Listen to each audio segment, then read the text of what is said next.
नमस्कार, आप देख रहे हैं नेक्स्ट 9 न्यूज़ और मैं हूं आपके साथ मनीष कुमार सैनी। झारखंड में विधानसभा चुनाव चरम पर पहुंच गया है। इस बीच जेएमएम कांग्रेस गठबंधन को सत्ता से बेदखल करने के लिए टिकट न मिलने से नाराज बागी नेताओं को बीजेपी मनाने में जुटी हुई है। इस रणनीति के तहत गुरुवार को असम के मुख्यमंत्री हिमंता बिस्वा शर्मा ने भारतीय जनता पार्टी के नेता व झारखंड के पूर्व मंत्री सत्यानंद झा से गुरुवार को मुलाकात की। उन्होंने भारतीय जनता पार्टी से नेता विधानसभा चुनाव के लिए अपना नामांकन वापस लेने का आग्रह किया। सीएम हेमंत बिस्वा शर्मा ने कहा कि बीजेपी द्वारा टिकट न दिए जाने से नाराज झा ने नाला विधानसभा क्षेत्र से निर्दलीय उम्मीदवार के रूप में अपना नामांकन दाखिल किया है। नाला उन 38 विधानसभा क्षेत्रों में से एक है जहां दूसरे चरण में 20 नवंबर को मतदान होना है। मीडिया से बातचीत में हेमंत बिस्वा शर्मा ने कहा कि वह झा से अपना नामांकन वापस लेने और चुनाव में बीजेपी की मदद करने का अनुरोध करने आए थे।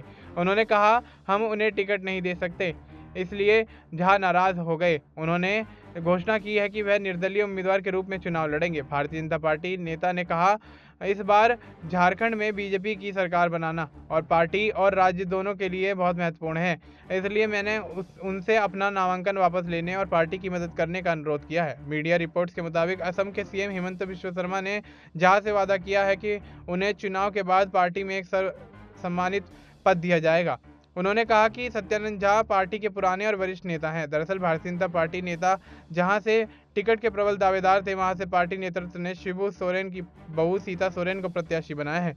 वहीं से बीजेपी नेता ने स्वतंत्र उम्मीदवार के रूप में पर्चा भरा है। असम के सीएम हेमंत बिस्वा शर्मा से मुलाकात के बाद सत्यानंद झा ने संवाददाताओं से कहा कि शर्मा ने उनसे उस वक्त मुलाकात की जब नामांकन वापस लेने में कुछ ही घंटे बचे थे। झा ने कहा, मैं अब भी चुनाव मैदान में हूं, मैं अपने समर्थकों से बात करने के लिए बाद ही कोई निर्णय ले पाऊंगा। अब ऐसे में देखना दिलचस्प होगा कि चुनाव के अंदर किस तरह के परिणाम सामने आते हुए नजर आते हैं, क्योंकि झारखंड में इंडिया और एनडीए गठबंधन के बीच तमाम जो दल हैं वो सियासी खींचतान का माहौल बनाते हुए नजर आ रहे हैं। और ऐसे में देखा जाए तो इंडिया गठबंधन का पलड़ा भारी नजर आता हुआ दिख रहा है, क्योंकि देखा जाए तो झारखंड में मौजूदा सरकार जेएमएम की है और जेएमएम इंडिया गठबंधन का हिस्सा है।